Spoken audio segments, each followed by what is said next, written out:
Boa noite, pessoal. Eu peço desculpas pelo atraso na palestra, mas foi fora do nosso controle. Agradeço a todos pela presença, especialmente a quem ficou aqui aguardando.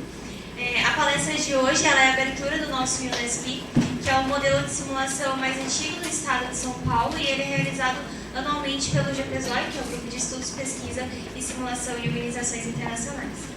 A edição desse ano, cujo tema é Ásia em Foco, Paradigmas Culturais e Políticos em Transformação, é a primeira edição do evento cujo foco é as relações internacionais da Ásia. Nas simulações nós vamos discutir desde questões como gênero e sexualidade até eleições, disputas territoriais, tecnologia. Então, será uma oportunidade para os alunos de Relações Internacionais e dos outros cursos também de discutirem temas que geralmente não são abordados nas aulas de Relações Internacionais.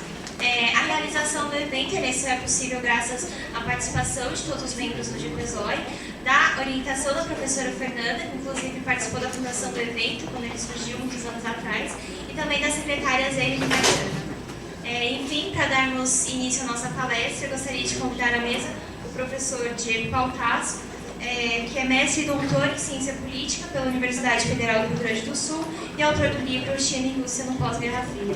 Mais uma vez, obrigada pela presença e pela palestra.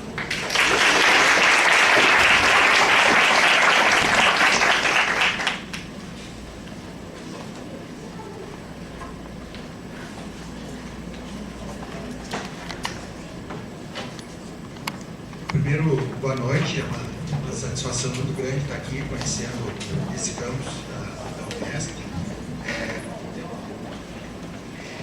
Conhecendo esse campus da Unesp, conhecendo colegas do curso de Relações Internacionais e tentando colaborar aqui com uma discussão introdutória, imagino eu, para todo o evento que vocês irão fazer sobre relações internacionais, diplomacia, focada na Ásia. Uma pequena contextualização. Eu venho trabalhando com China, sobretudo, há aproximadamente 15 anos, já tenho uma corrida na área e creio que o debate sobre a China e sobre a Ásia é um imperativo. Me parece cada vez mais claro que o mundo está mudando a sua geografia econômica, as suas configurações de poder, e nós, Brasil, um país que, apesar dos pesares da nossa atualidade, necessariamente deve almejar um lugar de protagonismo no sistema internacional, deve conhecer e conhecer muito bem esse parceiro. A minha proposta, portanto, hoje é falar um pouquinho sobre a nova Rota da Seda, os seus desafios securitários, ou seja, quais são os conflitos que podem advir dessa iniciativa de integração liderada pela China e, consequentemente, relacionar a nova Rota da Seda e seus desafios securitários com a emergência de uma nova configuração de poder no mundo. Tá ok? Essa é mais ou menos a introdução. Então vamos lá. Para quem não ouviu falar ou não conhece tanto do assunto, ela foi proposta em 2013 pelo Xi Jinping, num giro que ele fez a alguns países da Ásia, principalmente no Cazaquistão e na Indonésia.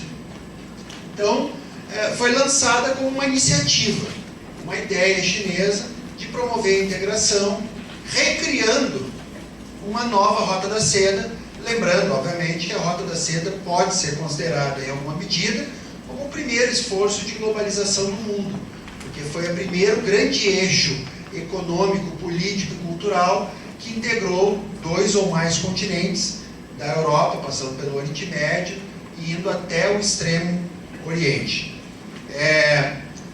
Em pouco tempo, em menos de meia década, essa iniciativa se transformou num fórum, que é o Fórum da Rota da Seda, o Belt and Road Forum.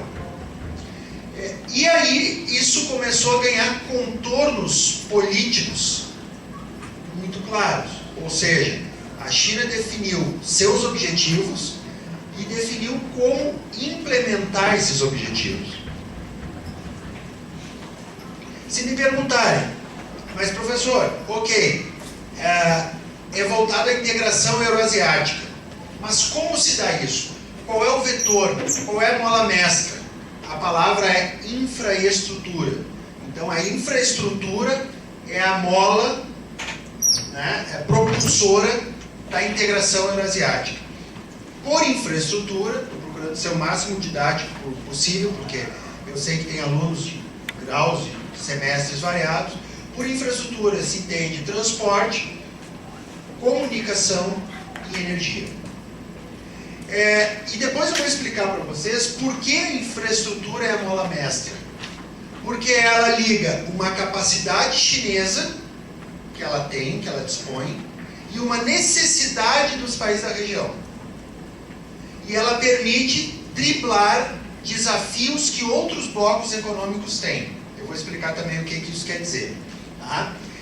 Então nota-se claramente que a partir do Deng Xiaoping, com as reformas do meados dos anos 70, a China manteve uma política externa bastante de baixo perfil, que se diz. Tá? A partir do Xi Jinping, ou da quinta geração de líderes, como o Partido Comunista como costuma se referir, a China vem se tornando mais assertiva. A China vem se tornando mais propositiva. E essas proposições, elas se manifestam em diversos âmbitos. A China propôs a criação de um grande bloco, que é o OCX, junto com a Rússia. A China propôs e participa de outros blocos importantes, como a ASEAN+, o ASEAN+, 3. A China propôs a nova Rota da Seda. A China está trabalhando enfaticamente para que sua moeda, o yuan renminbi, ganhe curso internacional. A China está começando a ter uma projeção, inclusive securitária, no seu entorno regional, muito mais firme. Por exemplo, nas questões que dizem respeito a Taiwan, que dizem respeito à questão coreana e que dizem respeito, sobretudo, ao Mar do Sul da China. Obviamente, na medida em que um país cresce, aumenta o seu poder, aumenta a sua responsabilidade, e ele é chamado a assumir responsabilidades para diversas temáticas. É inexorável. A China, durante muito tempo, resolveu manter a máxima discrição. Só que agora ela está de um tamanho tal que lhe impõe a necessidade. Há uma necessidade muito premente dela se fazer presente. Tá? De ela ser um partícipe, e ela se vê em condição disso, do reordenamento que está em curso no sistema internacional. Tá? Então ali eu citei algumas políticas, né, Going Global, que foi uma política que começa no final ainda do século XX, que é de promoção das multinacionais chinesas, e que agora o Deng Xiaoping, o Xi Jinping, perdão, transforma numa espécie de Going Global 2.0. Eu fiz um estudo, eu peguei as 500 maiores empresas daquela lista da Fortune e fui avaliar quantas empresas chinesas existem hoje. Eram 120 e poucas, ombreando com os Estados Unidos, com a mesma quantidade que os Estados Unidos. Se nós voltássemos 10 anos, aparece 10, 15 empresas chinesas. E se voltarmos 20, não há nenhuma empresa chinesa. Isso quer dizer o quê? Primeiro, que foi uma ascensão meteórica das empresas multinacionais chinesas. E se nós observarmos, são empresas multinacionais não apenas dos setores intensivos em mão de obra ou intensivo em matéria-prima, produtores de calçados, né, produtores de têxteis, produtores de petróleo ou de minério.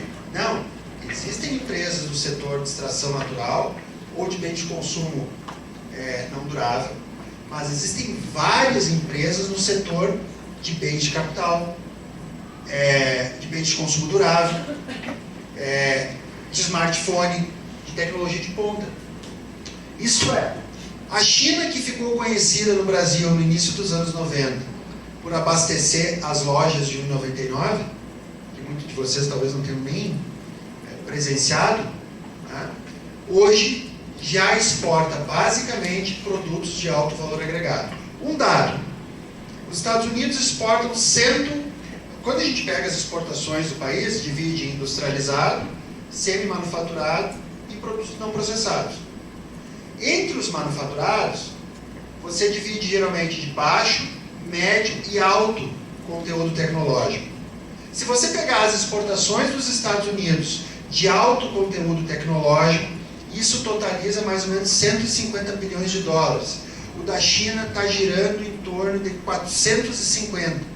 Isso quer dizer o quê? Eu estou trazendo alguns dados para ajudar a mensurar. Quer dizer que a China, que ainda é um país emergente, exporta 3 vezes mais produtos de alto valor agregado do que os Estados Unidos.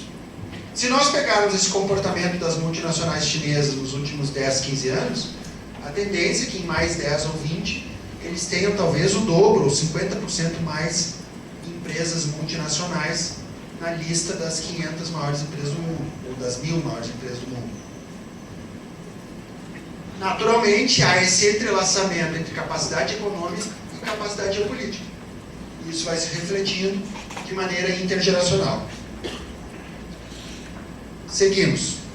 Bom, por que a integração infraestrutural e por que isso tem potencial de ser levado adiante? Vamos lá. Primeiro, eu vou dar alguns dados aqui para situar como as coisas se encaixam. Primeiro, a China tem uma indústria com uma supercapacidade ociosa. O que quer dizer? Mesmo tendo um gigantesco mercado interno, a China tem uma sobrecapacidade instalada. Se ela tem uma sobrecapacidade instalada, ela precisa cada vez mais dos mercados externos. E ela precisa criar demanda para a sua indústria. Esse é o primeiro ponto.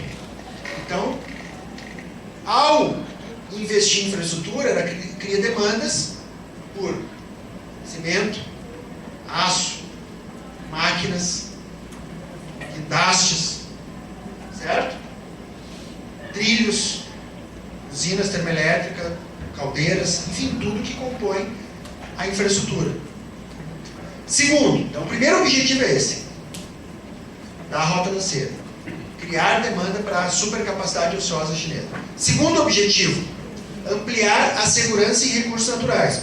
A partir do momento que a China cria um oleoduto, um gasoduto, um porto, um trilho de trem, quase sempre esses trens, essa infraestrutura se conecta à economia chinesa e permite ter um acesso facilitado a petróleo, gás natural, energia elétrica, grãos, minério de ferro, madeira e outros recursos que são essenciais para uma economia que se transformou na fábrica do mundo. Terceiro, o objetivo é internacionalizar essas empresas chinesas, o Going Global. Ou seja, se eu crio uma integração, eu abro espaço para que as empresas chinesas, não só as de infraestrutura, vá construir as obras, fazer as obras empreiteiras, mas como depois empresas de logística que vão operar os trens, operar os portos, e empresas que produzem manufaturados que se estabelecem nas zonas de livre comércio desses portos, desses trens, né, ao longo desses eixos de integração infraestrutural. Então eu impulsiono essa internacionalização das empresas chinesas.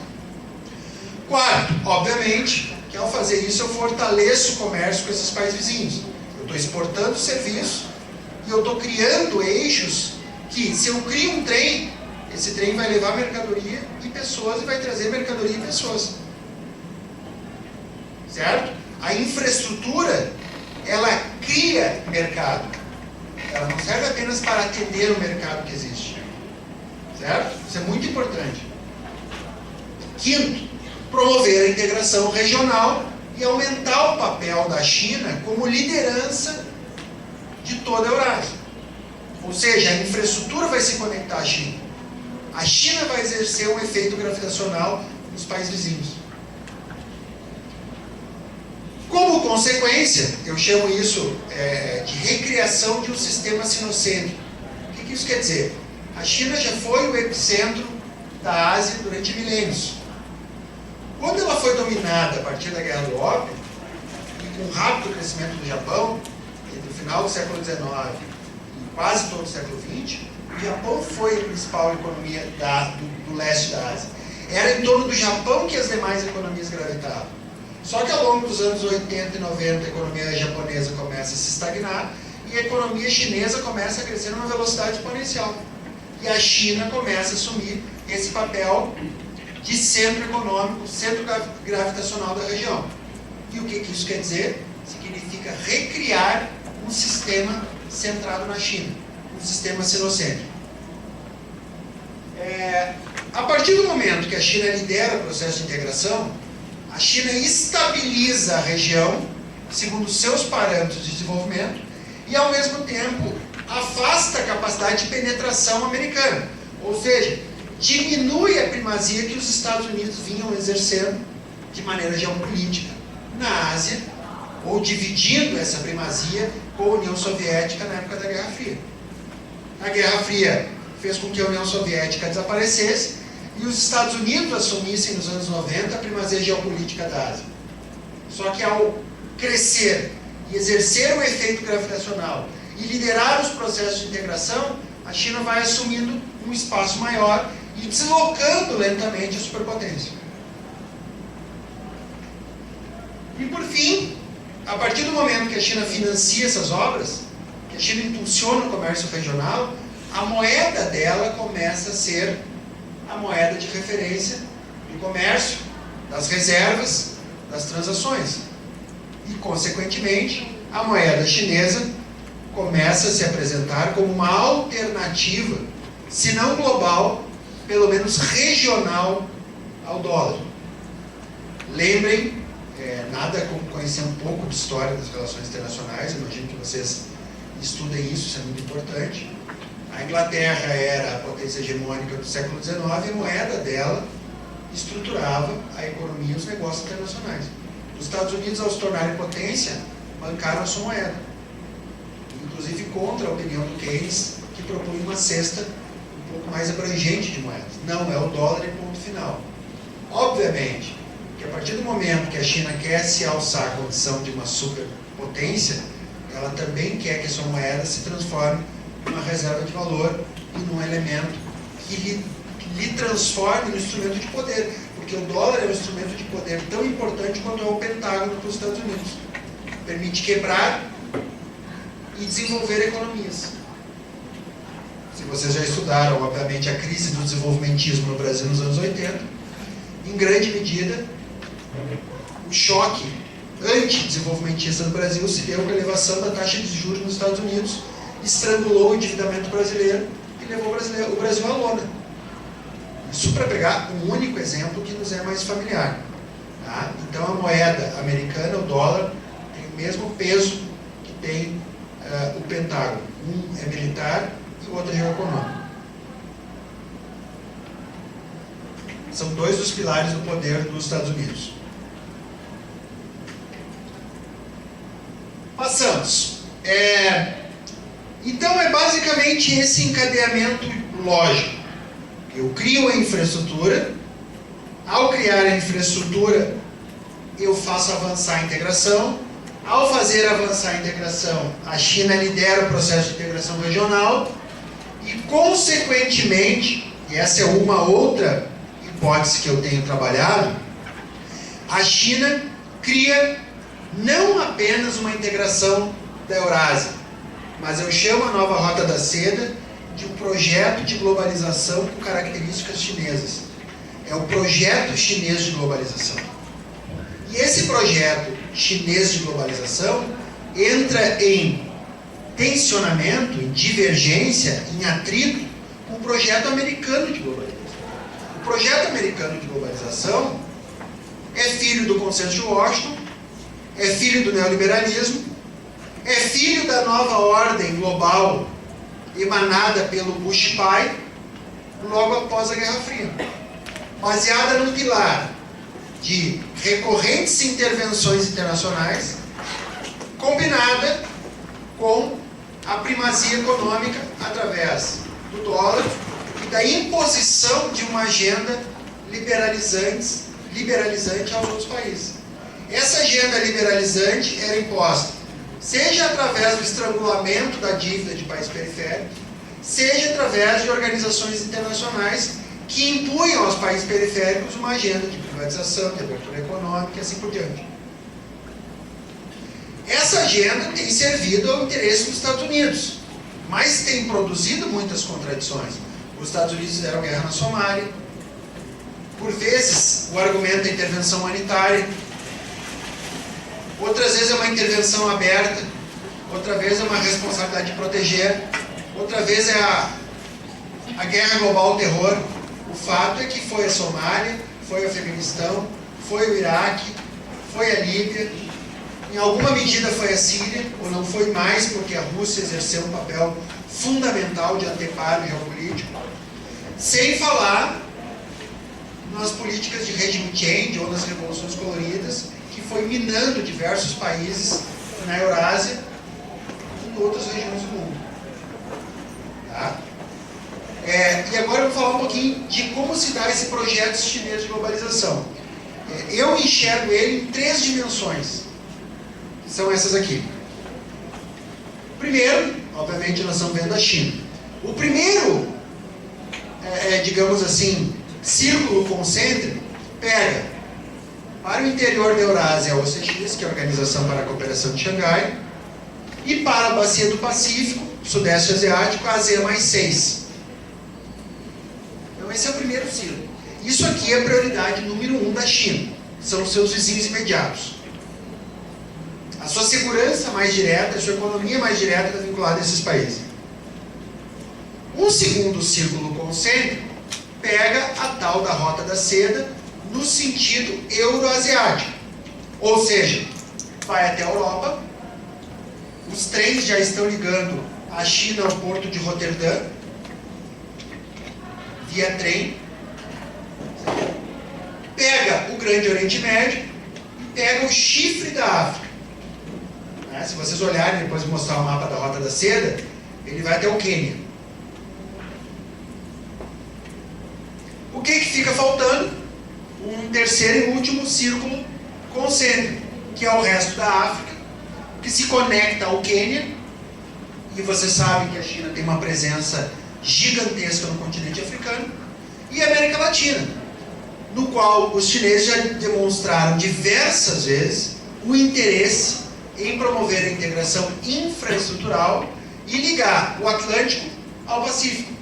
E ligando o Atlântico ao Pacífico, ligar, por exemplo, o Brasil à China, através do Pacífico, que seria muito mais rápido e daria à China acesso, por exemplo, não só ao principal mercado do continente sul-americano, que é o Brasil, mas também a segurança de uma série de bens que a China importa da gente, como soja, minério de ferro, sobretudo.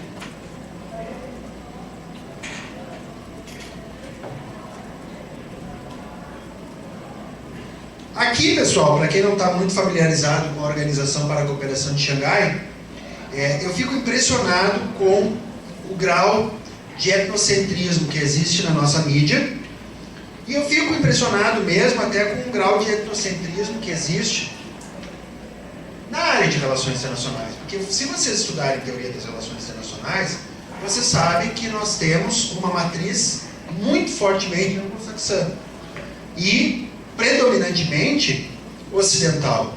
A gente estuda pouquíssimos autores africanos, sul-americanos, asiáticos.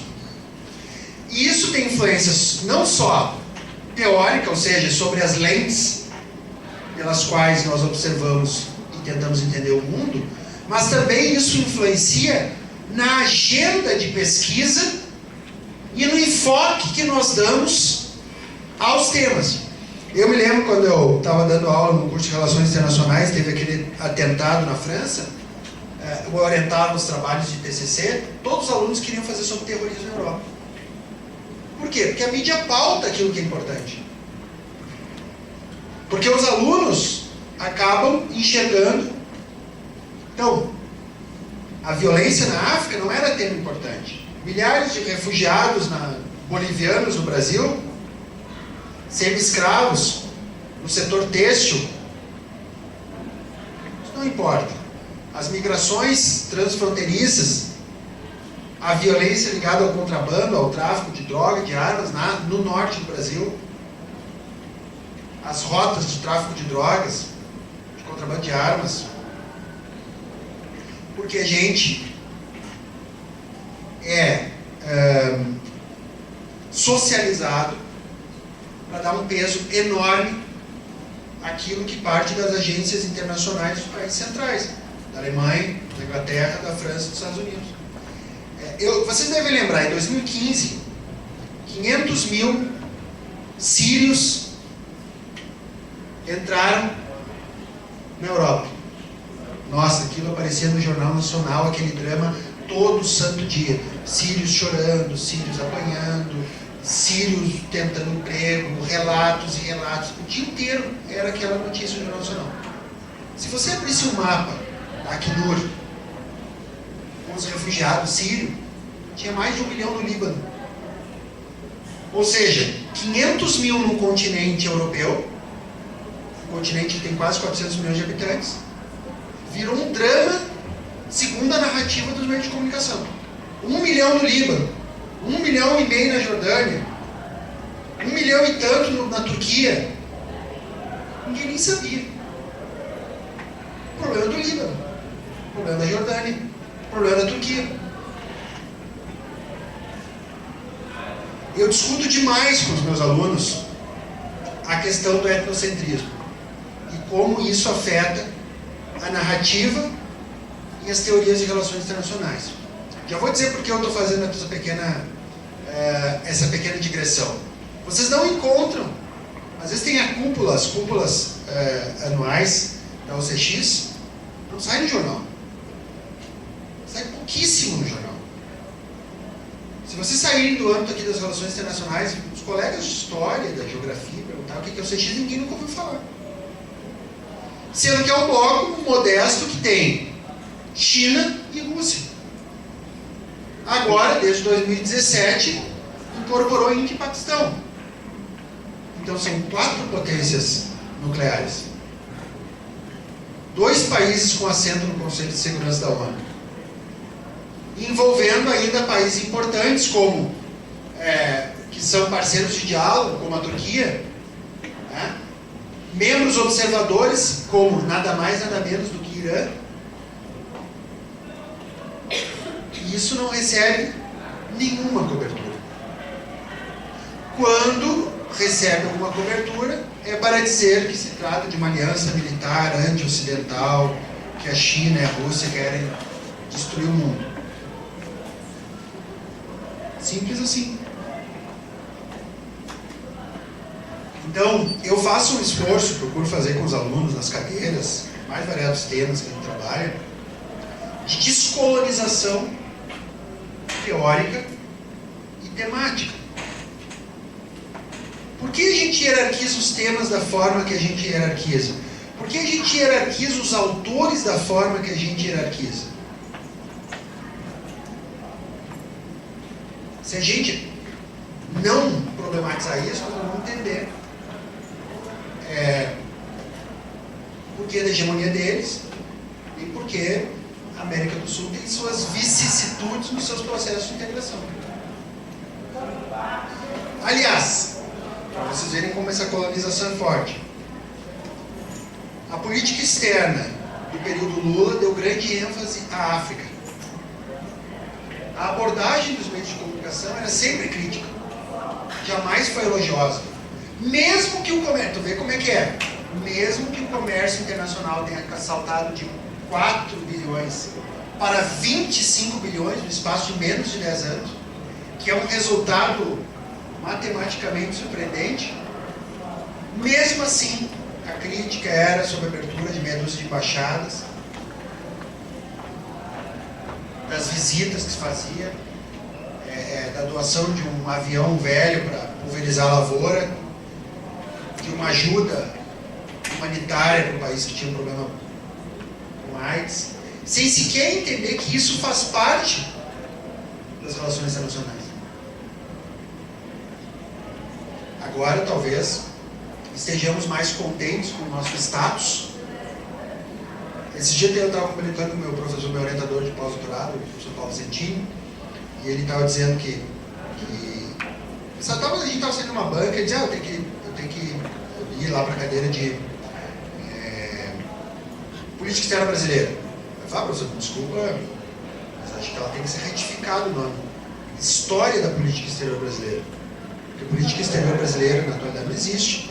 Quem disser qual é a política exterior brasileira hoje, qual é a estratégia do Brasil para os BRICS, qual é a estratégia do Brasil para a África, qual é a estratégia do Brasil para o Mercosul, está aprovado. Não, professor, eu sei, a estratégia do Brasil para o Mercosul é essa. Nós queremos isso, isso e isso, e através disso nós vamos chegar nisso, nesse objetivo. Através de tais medidas. Não existe. Não existe. Então, aqui um pouquinho da dimensão e da importância da OCX, que surpreendentemente não é trabalhado como deveria. Aqui, só para vocês terem ainda um pouco da dimensão, nós estamos falando de quase 50% da população mundial. Apenas isso. Nós estamos falando de 1/4 do PIB do mundo. Com tendência, com viés de alta, né? Ou seja, com a tendência de que daqui a 10, 15 anos represente 1/3 do PIB.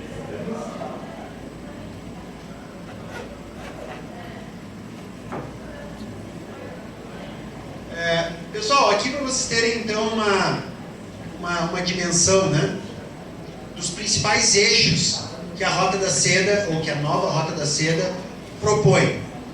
Tem eixos territoriais que passam pela Rússia, que passam pelo centro da Ásia, que passam mais pelo sul da Ásia, e tem a Rota da Seda Marítima, que obviamente contorna o Estreito de Malaca, o Oceano Índico, e passa pelo Mar Vermelho, Canal de Suez, até o Mediterrâneo.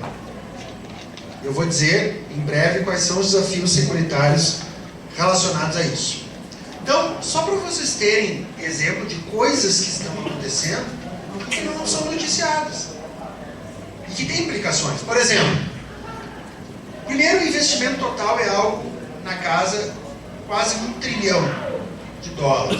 Isso é muito mais que o PIB brasileiro.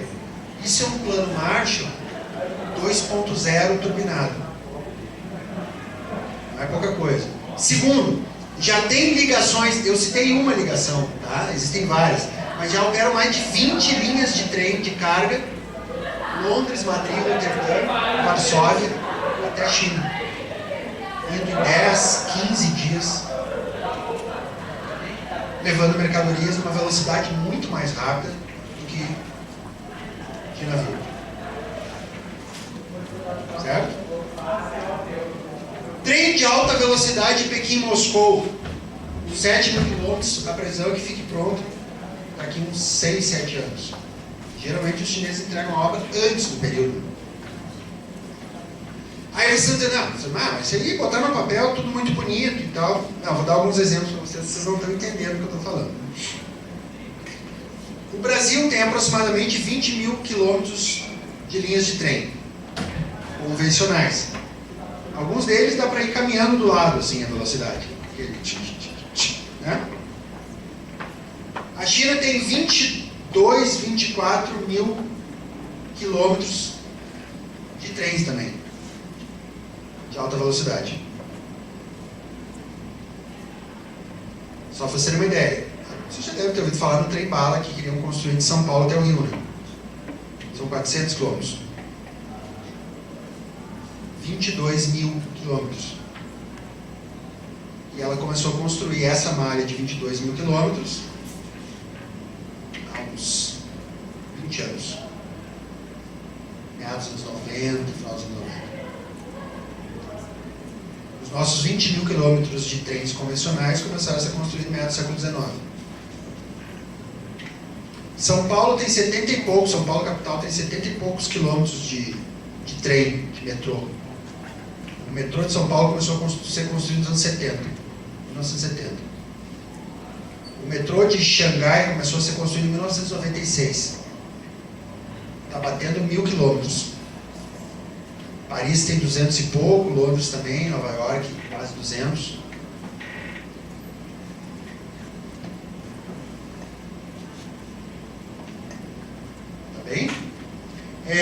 Corredor com o Paquistão. Pessoal, eu tenho um capítulo que eu terminei, ainda não saiu, que é o seguinte. Um dos eixos da nova Rota da Seda se chama Corredor Econômico China e Paquistão. Tá? Se vocês digitarem ali, eu vou mostrar para vocês. O Paquistão faz fronteira com a China. Eles fizeram uma série de linhas de trem, ou estão construindo linhas de trem, rodovias, dutos, e culmina num porto no Paquistão chamado Porto de Gwadar. O investimento previsto é de 40 bilhões de dólares. Vocês vão dizer, nossa, mas o Paquistão é um país instável, isso, aquilo. A China sabe disso. Só que é óbvio que a abordagem americana de intervenção, de jogar bomba, de guerra global ao terror, só produziu mais instabilidade. Para os americanos não tem tanto problema, porque o Paquistão e o Afeganistão estão bem longe das suas fronteiras. Para a China é um vizinho imediato. E não só é vizinho da China, como é vizinho de uma província de maioria islâmica na China chamada Xinjiang, que é uma província separatista. Ou a China aborda jogando bomba, ou ela tenta reconstruir, viabilizar esse país, atendendo aqueles objetivos de gerar demanda para a indústria chinesa, e ao mesmo tempo trabalhar para estabilizá-lo por outro caminho. Nós temos duas linhas divergentes que vão tensionar. Os americanos, obviamente, não vão ficar felizes em perder o Paquistão. E os chineses vão apostar todas as suas fichas em estabilizar e reconstruir o Paquistão. Porque se eles estabilizarem e construírem o Paquistão, eles podem construir em qualquer lugar. Fica um cartão de visita surpreendente. Lembra o Paquistão? Pois é, agora tem porto, tem ferrovia, tem hidrovia, tem dutos. Trata-se de uma queda de braço, é isso que eu vou tentar mostrar para vocês mais para frente. Por exemplo, no Sri Lanka, eles estão construindo um porto de águas profundas para ser uma espécie de grande hub no sul da Índia. Isso vai mudar não só o Sri Lanka, mas como é um grande entreposto entre a China e o Oriente Médio. Importante, toda a integração ferroviária do Sudeste Asiático, Tailândia, Vietnã, Laos, Camboja. Sobre a ASEAN, que tem 10 países, a maior parte das... De novo eu volto ao tema do etnocentrismo. A maior parte das pessoas não sabe nem quais são os 10. Pouquíssimo sabe que são quase 400 milhões de pessoas que fazem parte da ASEAN. E muito menos que cresce 7 ou 8% ao ano, a maior parte dos países. É um mundo maior do que a Europa, quase o tamanho da Europa, o tamanho populacional, só que ao invés de crescer 0,5%, cresce 7 ou 8%, e basta a gente colocar isso no gráfico para saber que num determinado momento eles vão estar numa posição relativa privilegiada. E quais são as investidas que o Brasil faz naquela direção? Qual o interesse acadêmico que nós temos? Ainda é muito pequeno, certo? E ali a rede de transporte que eu falei para vocês, que liga o Quênia, depois Uganda, Sudão, Ruanda, Burundi, e dali o resto, todo o sul da África, ou a África subsaariana, onde a China tem uma forte penetração. Esse aqui é um mapa mostrando um eixo, que é o corredor pela Mongólia, que vai para a Rússia, um corredor pelo Xinjiang, que vai pelo Cazaquistão, um outro corredor que vai cruzar pelo Iraque, Irã, né? Um outro, aqui ó,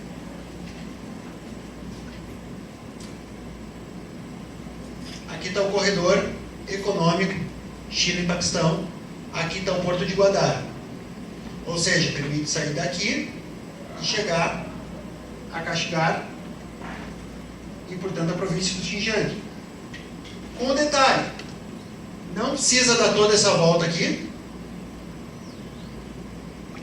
E o mais importante, escapa do checkpoint possível, que é o Estreito de Málaga, onde, se os americanos fechassem ali, os chineses ficariam sem aproximadamente 80% do seu petróleo, que passa por aquela região. Se a China cria alternativas, como está criando por aqui, pelo Mianmar, pela Ásia Central e pela Rússia, ela diminui a possibilidade de os Estados Unidos interditarem o acesso chinês ao petróleo e, portanto, aumenta a sua segurança energética. Tá? Aqui, o chifre da África, né? Djibouti, que é a primeira base operacional logística militar chinesa fora do território nacional. Quênia, e aí começa a integração portuária e ferroviária.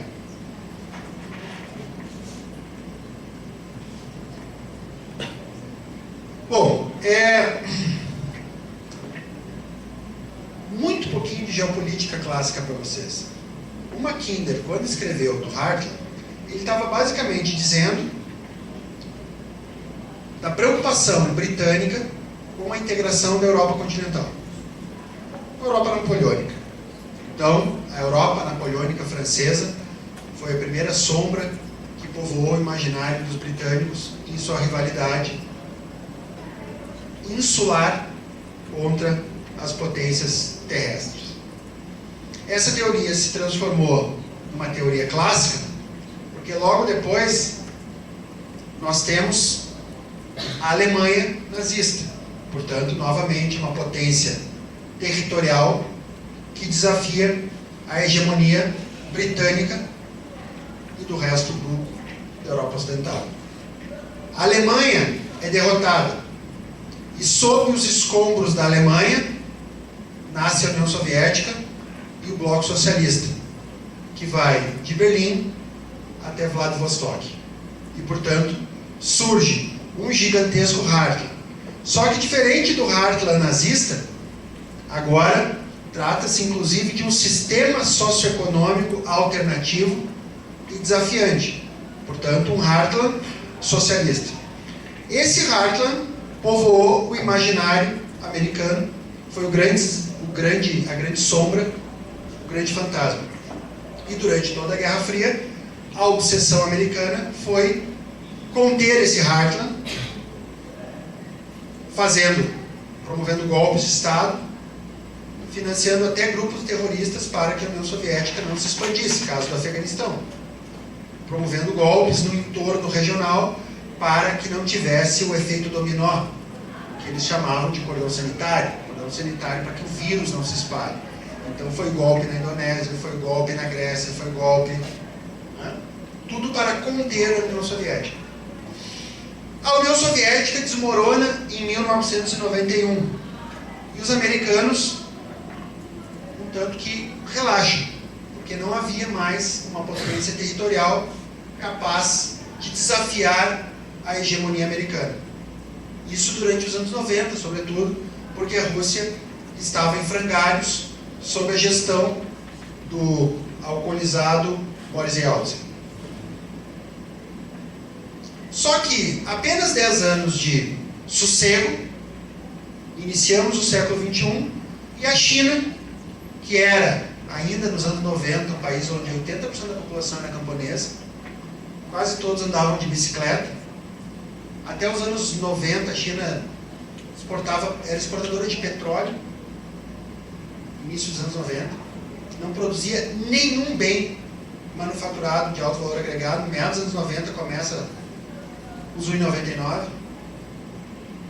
Só que passou 10 anos, 2010, 2005, 2008, início do século XX, a China se transformou numa potência cujas cidades cresceram rapidamente, a urbanização avançou rapidamente, a pauta de exportação da China progrediu, e o Hartland, de novo com um sistema alternativo, volta a desafiar os anglo-saxões, volta a propor a integração euroasiática e, por que não, de mão dadas com a Rússia, porque é cada vez mais forte o alinhamento entre Moscou e Pequim. Então, aquele fantasma que parecia ter desaparecido do horizonte americano, durante 10 anos, 15 no máximo, voltou.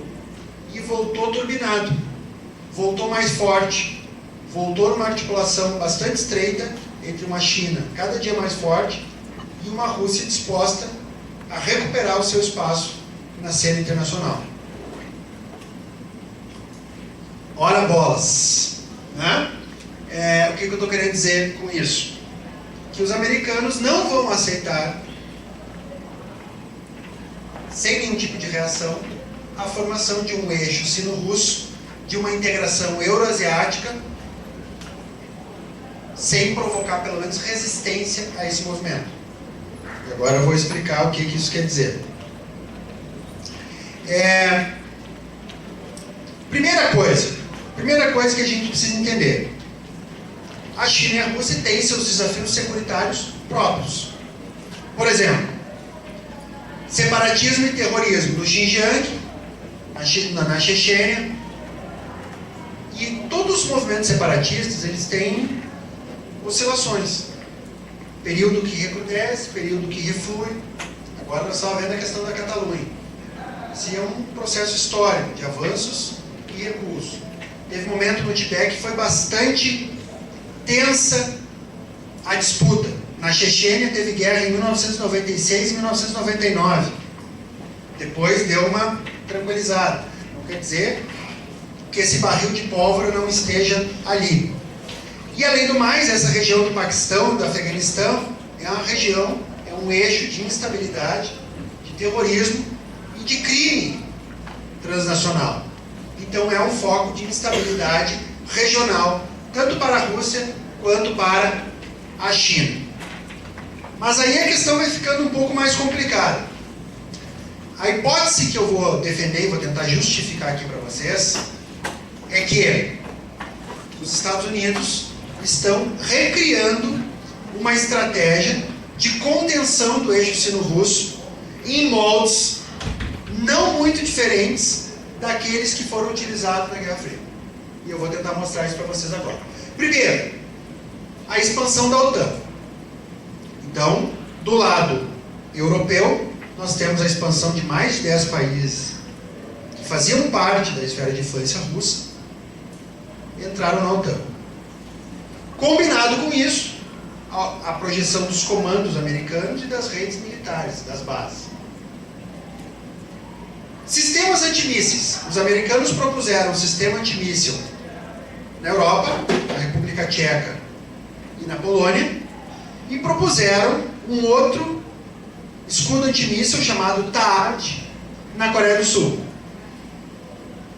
Obviamente, um é voltado contra a China e outro é voltado contra a Rússia. Embora a alegação seja de que um é voltado contra a Coreia do Norte, outro é contra sei lá quem, contra o Irã. A Rússia, aliás, as declarações da Rússia são sempre peremptórias. A construção de um escudo antimíssil na República Tcheca é uma declaração de guerra à Rússia. A expansão da OTAN, a Rússia sempre dá declarações duras. O Brasil agora teve um vizinho que entrou na OTAN e não teve uma nota do Itamaraty. Deixa eu até contar essa história. Quando a Colômbia entrou na OTAN, eu falei em aula, não teve nenhuma nota do Itamaraty. Depois eu fui para casa e dei uma crise de consciência de professor. Será que eu não dei uma barrigada e não falei uma coisa sem ter, de repente teve uma nota e eu não vi a nota? Pode ser? A gente acompanha, mas eventualmente pode passar. Mandei uma mensagem para um amigo meu que trabalhava, diplomata, que trabalhava no Departamento de Segurança e Paz do Itamaraty em Brasília. Perguntei para ele, meu amigo, não teve nenhuma nota do Itamaraty, do Ministério das Relações Exteriores, em relação ao ingresso da OTAN, da Colômbia na OTAN? Aí ele falou, aí eu perguntei, não teve nenhuma nota dura do Brasil? Ele, nem dura, nem mole. Não teve nota alguma. O Brasil assistiu absolutamente. Né? Você vai estabelecer bases na fronteira, não tem problema nenhum. Qualquer tipo de demonstração de força, porque o Brasil não tem projeto. Aliás, a grande obsessão do Brasil hoje é jogar gasolina na Venezuela. Tem um país cuja instabilidade é latente, E ao invés de se apresentar como um mediador e um pacificador, como ocorreu em diversas oportunidades durante o período chavista, em que o Brasil colocou oposição em situação para negociar, fez referendos e pacificava periodicamente a situação, o Brasil dispara baterias contra o vizinho. Que é de um amadorismo sem precedentes. Políticas de regime change, que é o nome moderno para golpe de Estado, né? Nome fashion, revoluções coloridas ocorridas na Geórgia, na Ucrânia e no Quirguistão, todos no entorno da Rússia. Nós tivemos, ou temos ainda, aliados estratégicos dos Estados Unidos, que é o Japão, a Coreia do Sul, a Arábia Saudita, Israel. Depois eu vou mostrar isso no mapa, que interessante fica. Nós temos intervenções militares ocorridas na Sérvia, sob a bandeira da responsabilidade da intervenção humanitária, implodir a Iugoslávia. Sob o pretexto da guerra global ao terror, invadir o Afeganistão, o Iraque, a responsabilidade de proteger, invadir a Líbia e praticamente a Síria. Bombardearam o tempo todo, mesmo sem uma declaração de guerra formal, com a obsessão de derrubar o Bashar al-Assad, mesmo que isso implicasse no fortalecimento do Estado Islâmico. Países sob sanção, né, ou sob sanções, que é o caso do Irã, que é o caso da República da Coreia, que é o caso da própria Rússia, e que é o caso recente da Turquia, que eu nem coloquei aqui.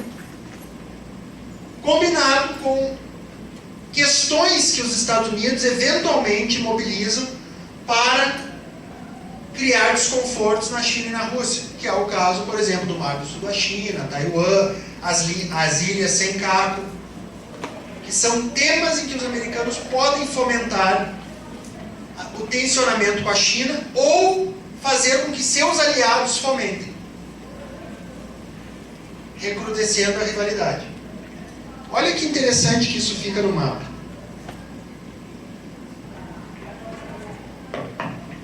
Bom, então, novamente, o eixo sino-russo em vermelho. Nós temos países sob ameaça americana, Irã, Coreia, sob cerco militar. Porque quando eu falo ameaça, eu estou falando de sanções, eu estou falando de chantagem diplomática, eu estou falando de ameaça nuclear, certo? Nós temos a expansão da OTAN, que cerca toda a Rússia. Aliás, a expansão dos membros da OTAN. Porque se nós levarmos em conta a expansão da atuação da OTAN, vai mais além. Porque a OTAN atua na Líbia e atuou no Afeganistão. Aliás, no meu tempo de geografia, o Afeganistão estava longe do Atlântico Norte. Não sei se as placas tectônicas se mexeram em alguma direção e eu perdi a... Né? OTAN, Organização do Tratado do Atlântico Norte, atuando no Afeganistão. Nós temos potenciais conflitos no Tibete, no Xinjiang, no Baluquistão e na Chechênia, que são regiões separatistas. O Baluquistão, volta e meia, é usado para provocar o Irã.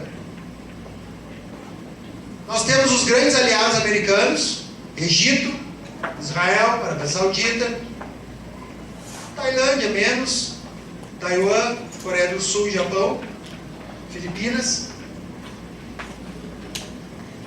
E com isso, a gente vê, sem falar, né, no apoio americano, sem falar então, nas bases americanas, as intervenções militares e as revoluções coloridas. Então, quando a gente olha esse mapa, e certamente os analistas russos e chineses elaboram algo nesse sentido, sabem que os americanos controlam um tabuleiro de xadrez e não vão deixar barato.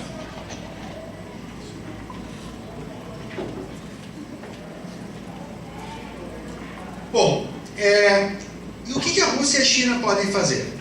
Acho que a primeira coisa que eles podem fazer é apresentar um processo de desenvolvimento e securitização alternativo. A estratégia americana é a combinação de neoliberalismo e bomba. Se os chineses e os russos oferecerem ao Paquistão alguma coisa diferente, a África é um bom exemplo. O Ocidente quer simplesmente resumir a atuação chinesa na África como neoimperialismo.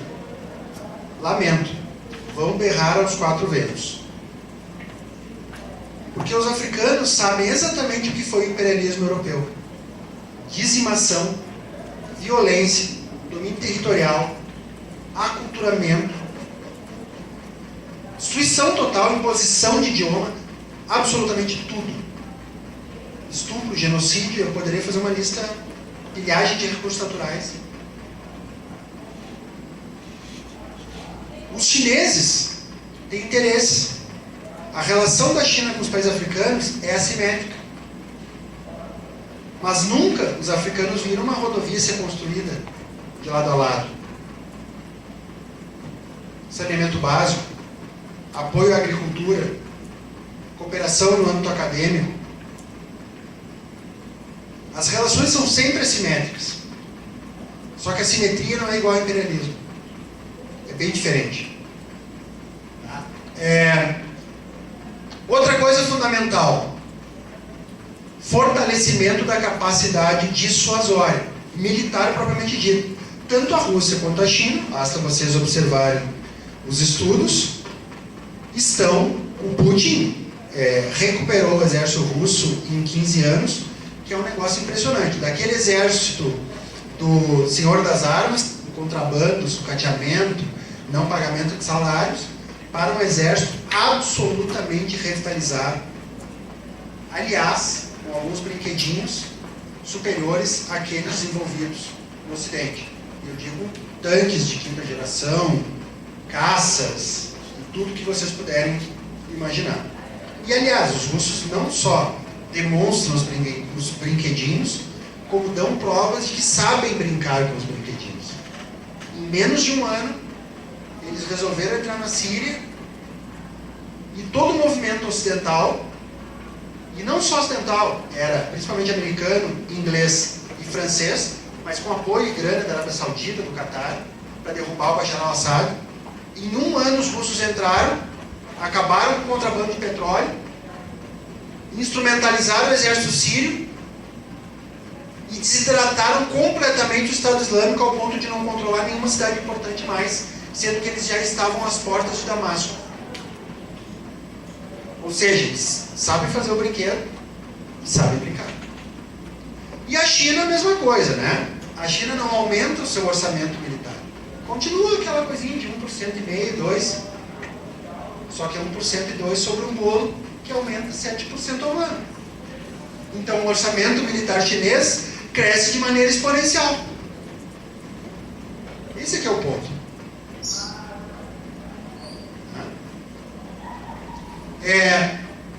Mecanismos de segurança regional, ou seja, articulação entre os países da região. China, Rússia, Índia, Paquistão, OCX. E, obviamente, tem uma coisa muito interessante aqui. Pelo menos eu acho interessante, que é a questão da Ucrânia e do Mar do Sul da China. Qual a analogia entre esses casos? A analogia entre esses casos é o seguinte: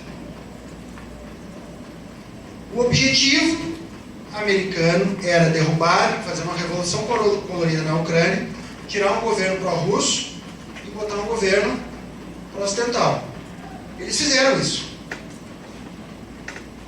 O Putin tinha 2 possibilidades: meter os 2 pés na porta, ocupar Kiev e reestabelecer o governo, isso teria um custo gigantesco, e é o que os americanos, em alguma medida, esperavam, e não fazer nada.